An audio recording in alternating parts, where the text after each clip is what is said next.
Hello, wrestling fans. This is Sal LaSardo reporting in from Orlando, Florida. My new home still, and still got to get painting for the background there, and still working on that.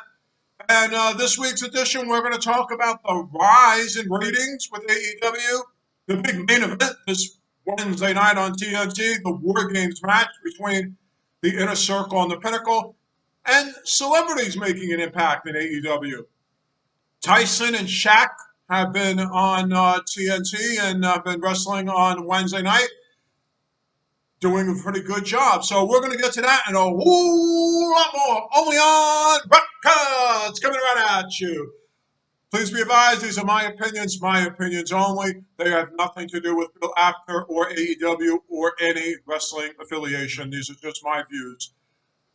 AEW, they're rising, continuing to rise, and they had recently topped 1 million viewers. They went back to back weeks and likely expected to do that on Wednesday with the War Games main event. What's contributing to the rise in the ratings overall? I mean, people are tuning in, seeing exactly what's going on. Some say, well, NXT moved out on Wednesday and they gained some viewers.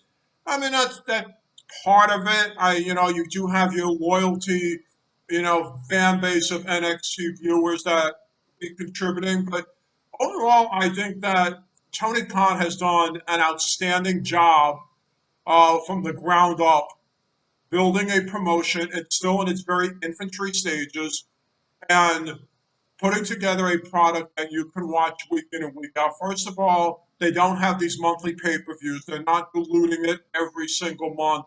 They're taking the time to build the storylines. And also now you can have these pay-per-view quality type of matches featured on a Wednesday night, like the War Games. Now remember Britt Baker and Rose, they went at it. Recently, and they put on obviously, arguably, one of the greatest women's matches ever televised. That was considered non-pay per view. If you did not see Rose and Baker, you definitely missed out on an incredible match.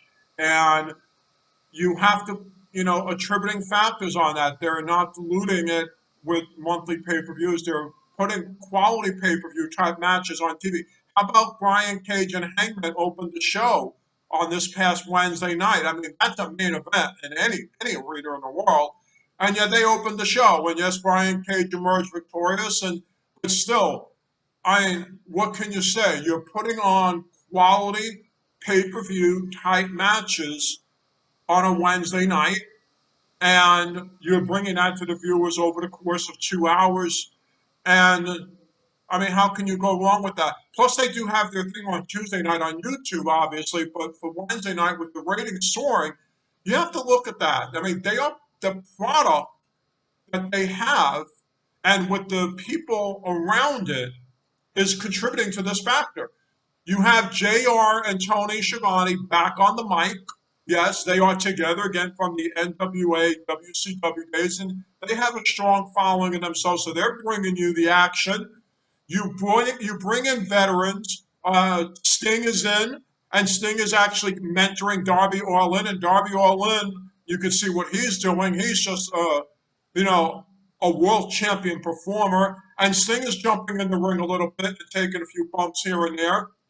You have Arn Anderson is a part of it. Tully's back, and JJ, part of the Horsemen. Jake Roberts. So you have the veteran leadership there. The Rhodes family, Cody and Dustin. They're all together behind the scenes and also in front of the camera. You bring in occasional veterans.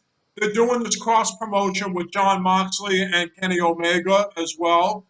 So you put that together, and how about the FTR, the Inner Circle, the Pinnacle, Orange Cassidy, Lance Archer, the Jungle Boy, you have some of these young luchadors that are coming up. You put all this together, and then you sprinkle in a dentist, an evil dentist, Britt Baker, who wants to extract your teeth in a ring and a whole lot more, and Rose is there, and Conti, and Velvet, and China, who's the champion. You have a mixture of talent of all over this world, from various promotions and also just up and comers. And what are you going to get? You're going to get people to tune in. You're going to get people that are going to tune in and watch. You got Chris Jericho in the middle of this. Jericho, a veteran, forever and a day. You have these veterans, you have these youngsters, you have these men and women coming along. Yes, you had some of the WWE that people that were rest performers that were not used properly, and that came over. And look at the FTR for one. Now they're the champions and part of this group and doing their thing. And Jericho is over. And I mean, how can you go wrong with that? I mean, Chris Jericho, one of the biggest names. Matt Hardy coming over and doing his little thing, maybe not much, but still for television. And how about one of the best heels, the best heel in wrestling today, the number one heel in my opinion? How about MJF, Maxwell Jacob Friedman, the Roddy Piper, Ric Flair of all heels?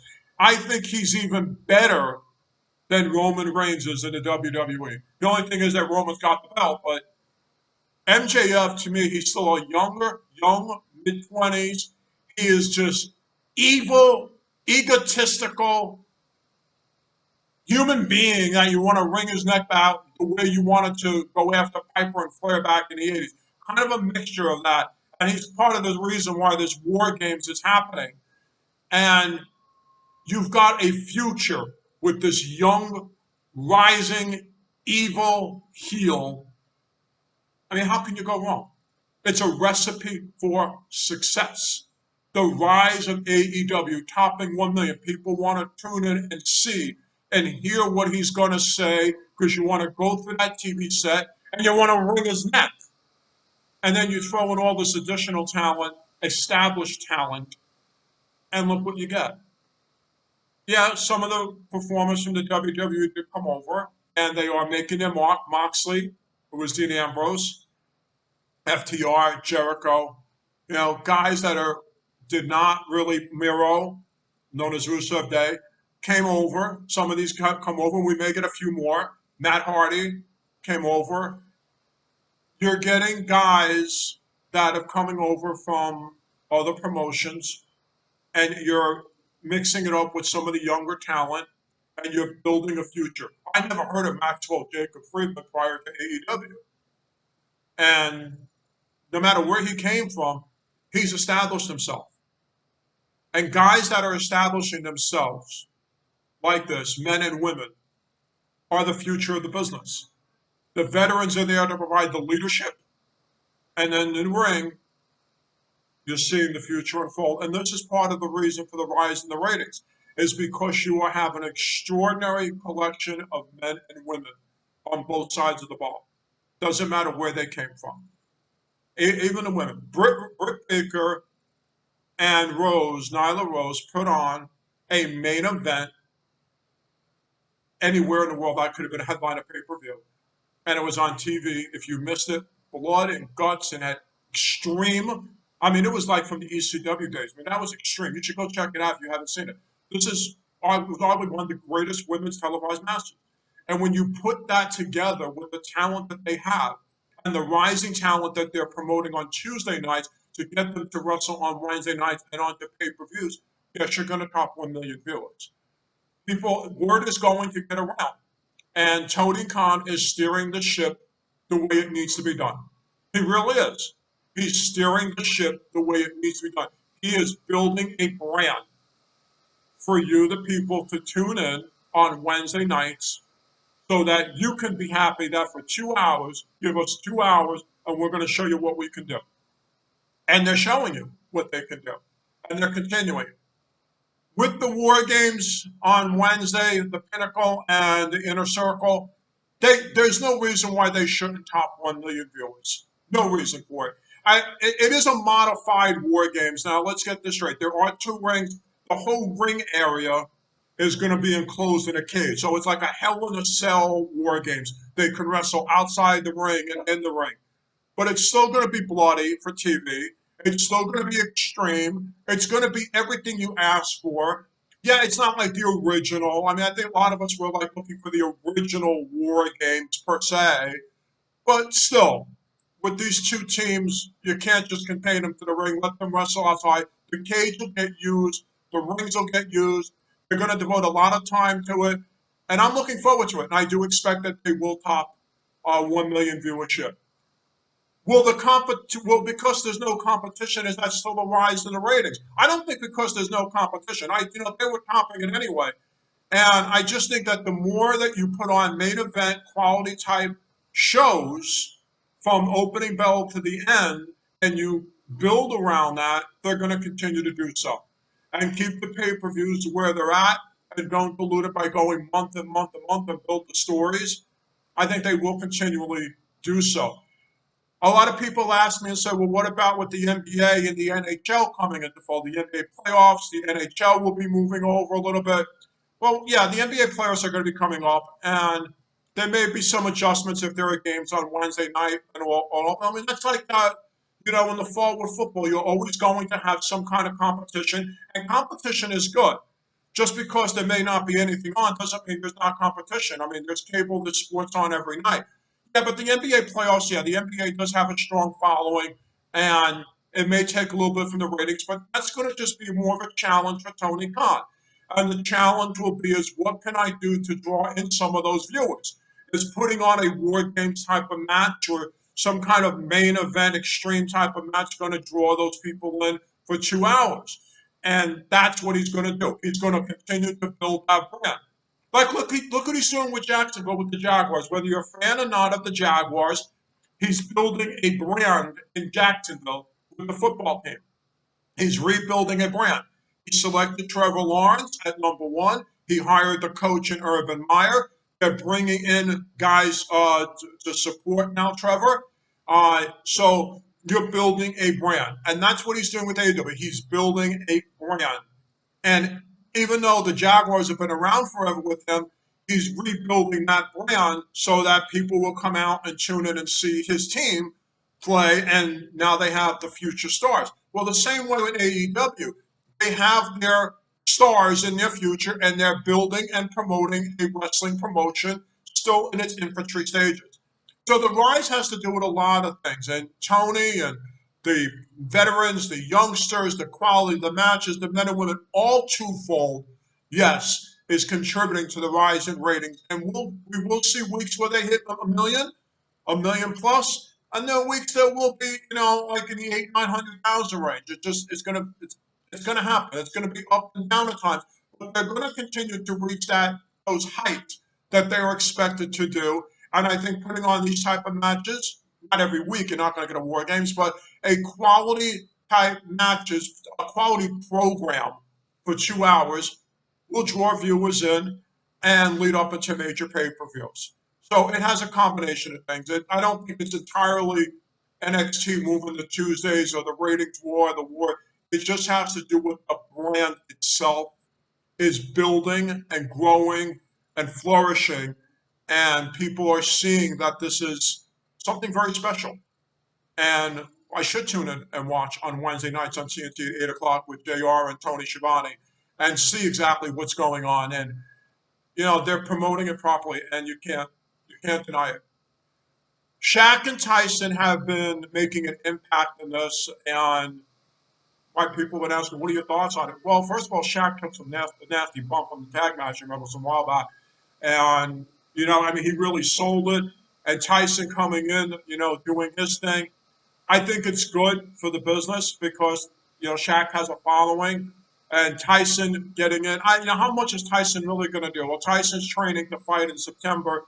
He's in his 50s. He's not going to take a serious bump, although look what Shaq did.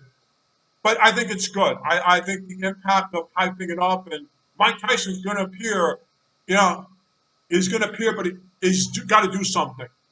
And people didn't expect Shaq to do something in the tag match, and look what he did. So I think expecting the unexpected and hyping it up because you know what? Now these celebrities are coming in, the Tyson and Chuck, and now they're taking their lumps a little. And what are they going to do this time? That is building the brand. Yeah, because you're not going to bring Shaq and Tyson in for nothing just to speak because you don't have these pay-per-views on a monthly basis. So they need to do something. And they are doing things. They're talking, they're mixing it up, they're scuffling, they're getting involved in the ring. You have that. What is going to happen? What are they going to do? I mean, I mean, that's the whole point of it. What do you what's Tyson going to do this time? Because then he's not just standing around. Shaq went to a table. What's he going to do this time? I got to tune into TNT on Wednesday night and find out. That's the impact that they're having. That you could bring in these type of guys and protect them because they are older, and yet still take a couple of bumps and get you to tune in. Sting is 60, 61 years old, and he's still taking a few bumps. Look at Tully Blanchard. He's 67, and he's taking a few bumps, and we're tuning in to see it. Yes, we have the older, mature veterans in the ring still mixing it up a little bit, and the youngsters, the celebrities, and Tyson and Shaq doing their thing at their age. You're mixing it up a little bit. And when you do that, it adds flavor to the brand and it gets you to tune in. And that's, I think, part of the reason why we're topping a million and why these guys are doing so well. Shaq and Mike, Iron Mike, are coming out. They're putting the work in. I think that's something that goes on the radar. These men and women are putting the work in behind the scenes and being prepared when the camera starts to go through that curtain and that gorilla position and entertain a live audience at home and the limited fans that are in attendance. And because of that, you're seeing what's unfolding. Ratings are rising. People like Shaq and Mike Tyson are being asked to come back. And because of the work that they're putting in off camera, is showing in front of the camera. And that's only going to continue. And the more that continues and the more you can use them, you don't have to use them every week, but you can use them on occasion. I don't think we'll see Shaq too much because of the NBA playoffs will be starting, but Iron Mike will be coming into the twofold a little bit more, hopefully. But still, you will see guys and maybe celebrities that are putting the work in, making that appearance, and that's going to generate more interest. And the more interest you generate, it creates what? Ratings. Ratings equals success. And Tony Khan is showing the wrestling world that he is going to be and is a success and a player in the sports entertainment industry. And it's showing since the birth. You sign Britt Baker, you sign MJF, you got on, Tully, as I said, Sting came aboard, Chris Jericho, Orange Cassidy, Darby Allin, I could go on and on and on. Moxley, Nyla Rose, Shider's the champion, Kenny Omega, he's got both belts now, even though he's with Impact doing the crossover.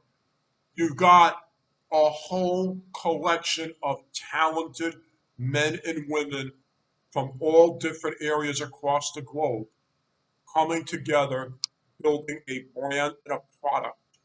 And then when you sprinkle a little Shaq and you sprinkle a little Iron Mike Tyson, what are you going to get? Viewership. Viewership. Quality, main event, viewership. I want to see what's going on. And as long as they don't dilute it with the pay-per-views on a month-to-month basis and keep it the way they are and keep doing what they're doing with this, the stock is going to continue to rise. They're not there to compete with the WWE or the promotion. They're there to be their own promotion and build their own identity and build their own brand. That's all Tony Khan is. Tony Khan is building a brand so that you can tune in for 2 hours on Wednesday night on TNT at 8 p.m. Eastern Standard Time and see exactly what's going on with his brand. And I think it's fabulous. And I'm looking forward to the War Games this week. And I'm looking forward to seeing what's going on down the road. And I think you will be too. They're building a brand, a very successful brand. They don't have to compete with other promotions because they're not. They are just there to entertain you, the wrestling fan, each week. And that's why they're topping 1 million, because of what they're producing week in and week out. For this edition of Rough Cuts, this has been Sal LaSardo reporting in from Orlando, Florida. Be safe, be well, and as always, may every match of yours be a main event. Be back at you next week.